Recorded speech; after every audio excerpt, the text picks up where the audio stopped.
Christopher Nolan. Alors, Christopher Nolan en fait, est souvent accusé en fait, de plusieurs choses. La première chose, c'est qu'il est accusé d'être un réalisateur froid, en fait, qui fait des films ingénieux et complexes, mais sans émotion. Alors ça, je pense que c'est pas du tout vrai. Et nous verrons ça quand on va voir sa filmographie. Par contre, les deux autres choses dont on l'accuse, là, je suis plutôt d'accord, en fait.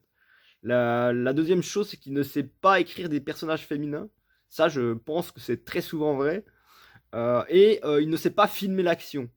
Et ça, je pense que c'est souvent vrai. Pas toujours, en fait. Il y a quand même des exceptions. Et des fois, en fait, dans les scènes d'action de Nolan, souvent, il arrive à être inventif.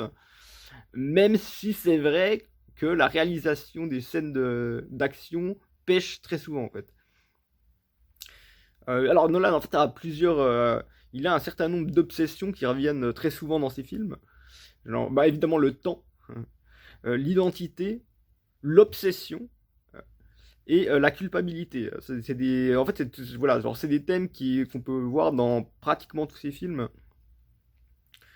Euh, et du coup, bah, en fait, maintenant, on va parler de ces films. Je vais commencer par celui que je préfère le moins et on va progresser à travers mon top. Alors, évidemment, mon top 13 est très subjectif. Genre, je pense qu'il y a plein de gens qui ne seront pas d'accord avec moi. Surtout qu'en fait, le film que j'aime le moins de lui, c'est Oppenheimer, en fait. Et du coup, pour beaucoup de gens, c'est son meilleur film. Donc, voilà. Mais en fait, Oppenheimer divise pas mal les gens. Genre, soit il y a ceux qui pensent que c'est vraiment son meilleur film, et d'autres qui pensent que c'est un film un peu chiant, en fait. Moi, j'ai plutôt tendance. Je ne dis pas que c'est un mauvais film. J'ai quand même eu du plaisir à le regarder. Mais pour moi, c'est celui que je préfère le moins, en fait. Genre, je le trouve trop long, trop de blabla. Alors, vous allez me dire, en fait, dans beaucoup de ces films, il y a trop de blabla. Mais dans Oppenheimer, ça a atteint des sommets quand même. Et puis, je trouve le film un peu plat. Maintenant, en fait, Oppenheimer, je l'ai vu qu'une seule fois. Donc, en fait, ça m'est souvent arrivé avec Nolan. La première fois que je vois un de ses films, je rentre pas vraiment dedans. Et c'est en le revoyant que tout à coup, je le trouve meilleur. Donc, voilà, c'est possible que si je le revois une seconde fois, c'est possible que tout à coup, je revois ce film à la hausse.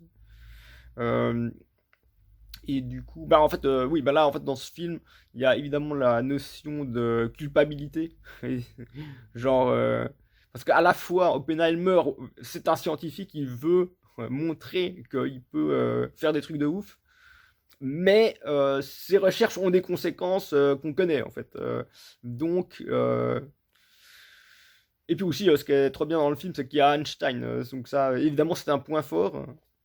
Mais du coup, je vais pas trop je vais pas trop m'étendre sur ce film parce que j'ai, en fait, pas trop de choses à dire. En fait, genre, c'est vu qu'il m'a pas vraiment fait vibrer.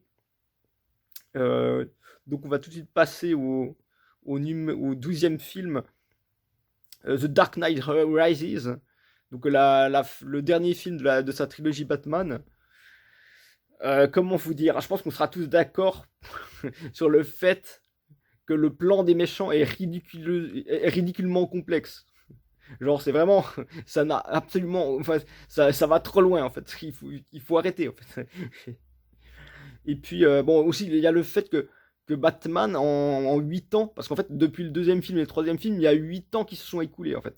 À la fin du deuxième film, il tombe d'un peu haut, et du coup, il se pète la jambe, et 8 ans plus tard, sa jambe est toujours pas remise. Genre, comment c'est possible? Sachant qu'en fait, parce qu'au début de Rises, Batman a une canne, en fait. Donc, sa jambe n'est toujours pas remise. Sauf que, bah, au fil du film, il va perdre sa canne et il pourra remarcher normalement, en fait. Donc, ça veut dire que pendant 8 ans, il n'y a eu aucune évolution. Et là, soudainement, en quelques semaines, ça va mieux, en fait. Genre, ça n'a absolument aucun sens. Aussi, le film, là encore, est beaucoup trop long. Et, ouais, et puis c'est vrai que quand on y réfléchit, effectivement, sur pas loin de 3 heures de film, Batman, on ne le voit pas beaucoup en fait. Genre, c'est un peu dommage pour un film Batman. Euh, mais bon, j'avoue que c'est quand même divertissant. C'est pas. Au final, la première fois que j'ai vu le film, j'ai vraiment trouvé nul à chier. Là, quand je l'ai revu, en sachant à quoi m'attendre, j'ai quand même eu plaisir à regarder le film parce qu'il y a quand même pas mal de scènes qui sont sympas en fait. Donc c'est pas non plus un. Voilà, genre c'est pas non plus le pire film de l'univers. Mais n'empêche, il y a vraiment beaucoup de choses qui vont pas. Ensuite, en 11 Dunkerque. Alors Dunkerque, oui, c'est probablement le film qui ressemble le moins à Nolan en fait, parce que pour moi, c'est une expérience immersive. Donc en fait, là-dessus, c'est pas mal en fait, parce qu'on arrive à se mettre à la place des soldats et à être dans l'action. Mais du coup, les personnages sont oubliables. Bah, il y a pas vraiment de scénario autre que il faut évacuer Dunkerque avant que les nazis arrivent en fait. Donc, euh, donc voilà. Bon, là aussi, Dunkerque, je l'ai vu qu'une seule fois aussi. Donc il faut que je le regarde à nouveau. Mais c'est pas non plus un mauvais film en fait. J'ai un bon souvenir de ce film, il n'y a pas de problème. C'est juste que le reste de sa filmographie, pour moi, est beaucoup mieux en fait. En numéro 10, Insomnia. Donc là, je crois que apparemment c'est un remake d'un vieux film. En fait, alors ce qui est intéressant avec ce film, c'est qu'au début, on croit que ça va être une simple histoire criminelle habituelle, alors qu'en fait, c'est quelque chose de plus que ça, en fait. Et puis, ça se passe en Alaska en été. Du coup, on est dans une ville où où le jour est permanent, en fait.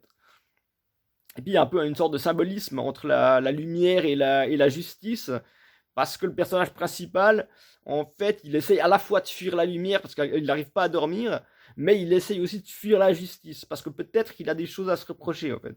Euh, et puis du coup, il y a une sorte de relation qui s'installe entre le. C'est pas vraiment du spoil, on le sait assez rapidement dans le film, mais l'enquêteur, il trouve assez rapidement qui est le coupable, qui est le criminel.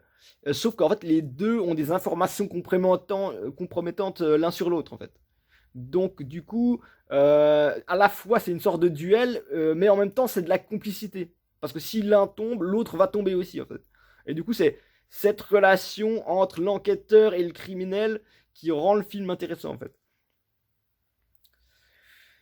En numéro 9, Interstellar. Ah oui, alors, je sais qu'il y a beaucoup de gens qui le mettent en top 1. J'avoue que je comprends pas. Parce qu'en fait, alors j'avoue, il y a vraiment dans ce film des scènes qui sont magnifiques et qui sont trop bien. Mais là encore, le film est trop long. Euh, mais oui, mais on est d'accord que c'est un bon film en fait, parce que ça parle d'une part de la famille, euh, de la, de la fin du monde, parce que ça se passe sur une planète sur une planète Terre qui est plus trop habitable, et du coup il faut aller chercher une autre planète à conquérir. Il se trouve qu'en fait il y a un trou de verre qui est apparu, je crois, aux alentours de Saturne. Et ce trou de verre permet d'accéder à d'autres galaxies, en fait, où il y a peut-être des planètes qui seraient vivables. Et du coup, ben, il y a un père de famille qui accepte de partir en orbite, enfin, de partir dans l'espace pour aller explorer ces planètes, en fait. Et puis, du coup, ben, évidemment, en fait, il va se retrouver aux abords d'un trou noir qui va faire que le temps pour lui va se dérouler pas de la même façon que pour le reste de l'univers.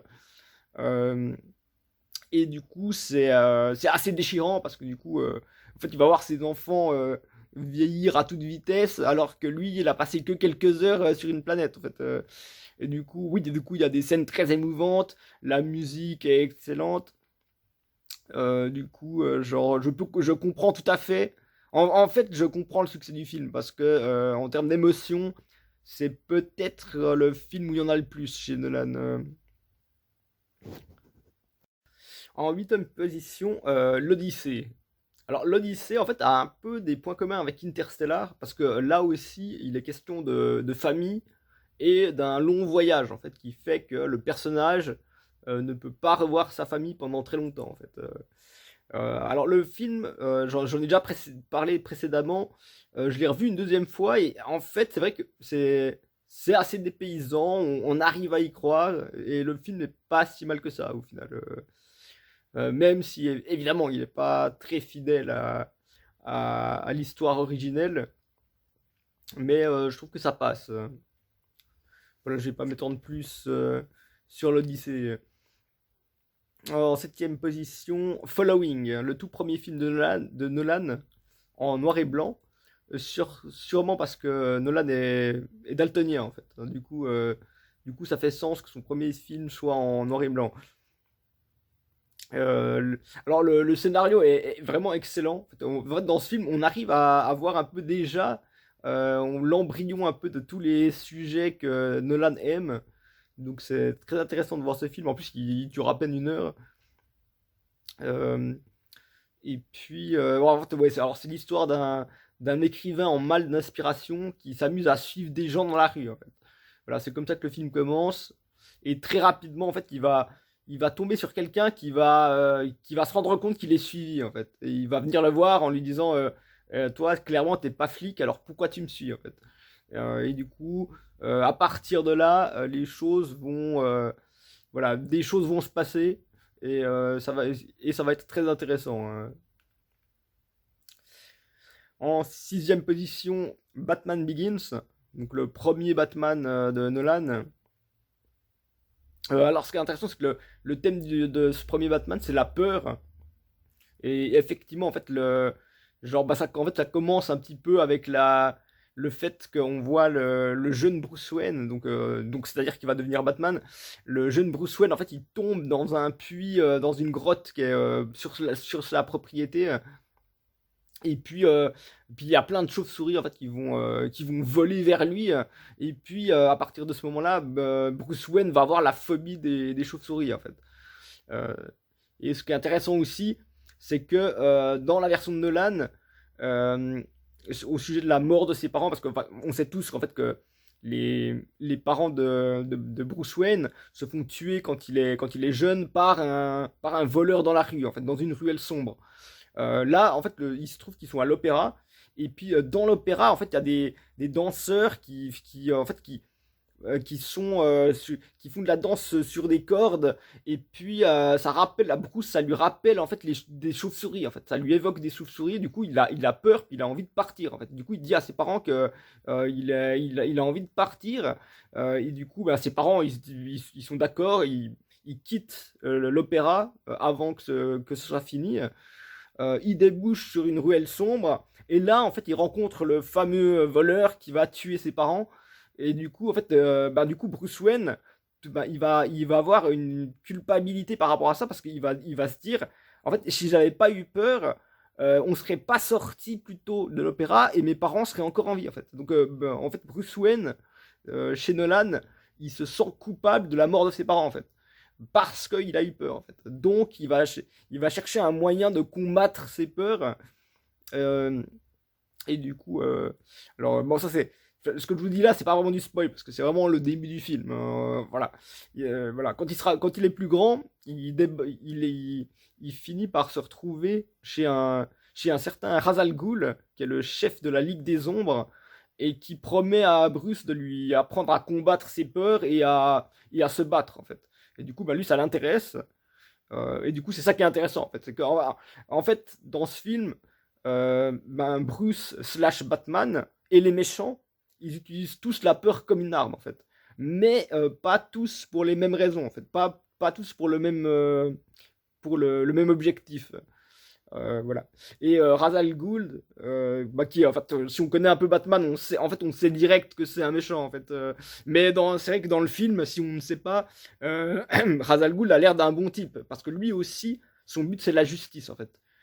Sauf que son idéologie est un peu extrême. Il considère qu'une fois qu'une ville est trop corrompue, il faut la détruire, en fait. Parce que c'est la philosophie de la Ligue des Ombres, en fait. Il explique qu'à travers l'histoire, la Ligue des Ombres a fait chuter des grandes civilisations parce qu'elles étaient trop corrompues, en fait. Par exemple Rome, par exemple Constantinople. Et du coup, évidemment, là, la cible dans le film, ça va être Gotham. Et puis, et puis du coup, on a aussi du coup, le Dr. Crane, alias l'épouvantail, qui lui, en fait, fait d'une peur une arme littéralement parce qu'il a conçu un hallucinogène pour montrer aux gens leur plus grande peur, en fait.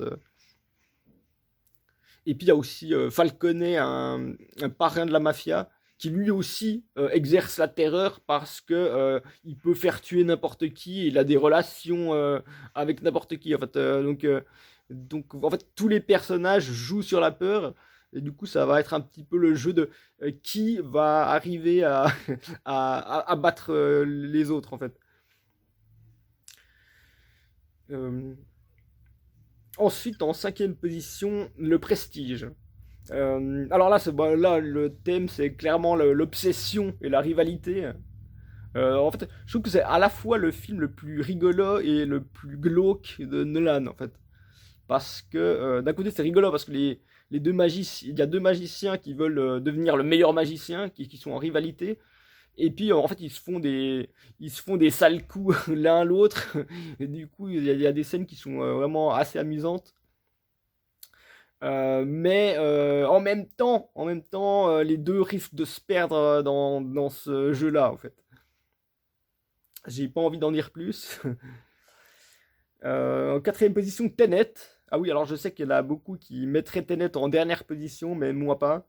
Genre, pour moi, c'est vraiment le. Je pense que c'est son film le plus ludique, en fait, parce que c'est très amusant de chercher à comprendre comment le film fonctionne, en fait.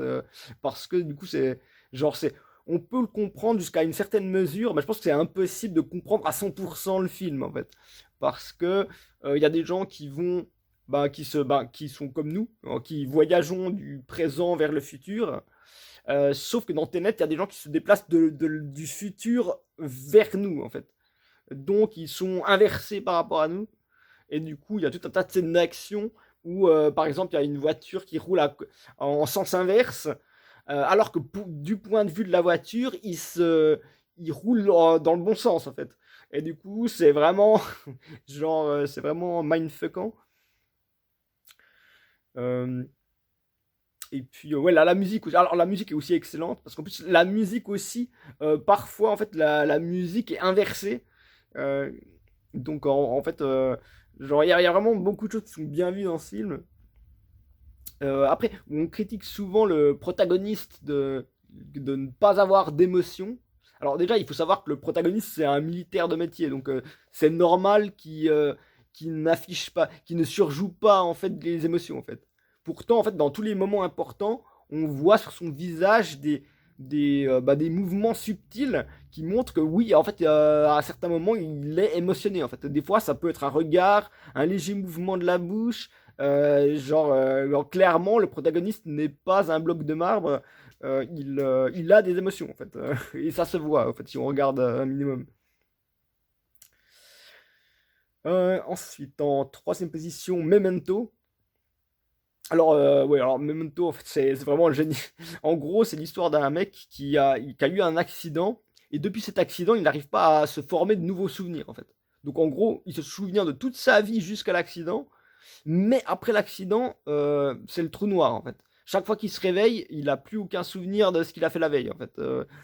Et du coup, alors ce qu'il sait, c'est que sa femme a été assassinée et qu'il a envie de retrouver le coupable pour se venger, en fait. Donc, ce qu'il fait, c'est que alors soit il se tatoue, soit il écrit des choses, des indices. En fait, il écrit tout un tas de choses, soit sur lui-même, soit sur des bouts de papier, pour qu'il sache, en fait, à chaque fois qu'il se réveille, pour qu'il sache à qui il peut se fier, où est-ce qu'il doit aller, qu'est-ce qu'il doit faire. Et du coup, et il y a aussi le fait que l'histoire se déroule dans le désordre, comme souvent chez le Nan. Mais malgré ça, en fait, le film est très, très facile à suivre, en fait. Même, et en plus, en fait, c'est fait exprès pour qu'on se mette dans la peau du personnage principal, en fait. Parce que lui aussi, en fait, à chaque fois qu'il se réveille, il sait pas quel jour on est, en fait. Donc bah, nous aussi, en fait, à chaque fois qu'il se réveille, on ne sait pas où on en est dans l'histoire exactement, en fait. Donc, ça nous permet de vivre un peu l'expérience du personnage. Euh, En deuxième position, The Dark Knight. Bon, enfin, ça c'est sans surprise, parce que bon, avant tout pour le Joker, parce que c'est le Heath Ledger, c'est le meilleur Joker de tous les temps. Genre la musique est trop bien aussi. Alors le thème du film c'est le chaos. ce qui est intéressant, c'est en fait le Joker sème le chaos dans Gotham, mais ses plans sont très bien organisés en fait. Donc en fait, bah, même si genre il y a un moment du film où il prétend que en fait lui n'est pas un comploteur et que c'est les autres qui sont des comploteurs, que lui c'est juste un chien fou. Mais en fait, pas du tout. Lui-même est un gros comploteur, en fait, parce qu'il met ses plans sont vraiment ultra bien organisés, en fait. Il a même en fait, c'est même surhumain, sa capacité de prévoir des choses. euh, voilà. Et puis, en fait, le but du Joker, c'est de prouver que n'importe qui pourrait devenir comme lui, en fait. Du coup, alors ça marche à une occasion, mais il y a un autre moment du film où ça marche pas, où le Joker n'a pas les résultats qu'il espérait. Donc en fait, c'est ça qui est aussi intéressant, c'est que en fait, il met à l'épreuve les gens et ben, en fait, bon, on comprend au final que peut-être que les humains sont pas forcément tous pourris en fait.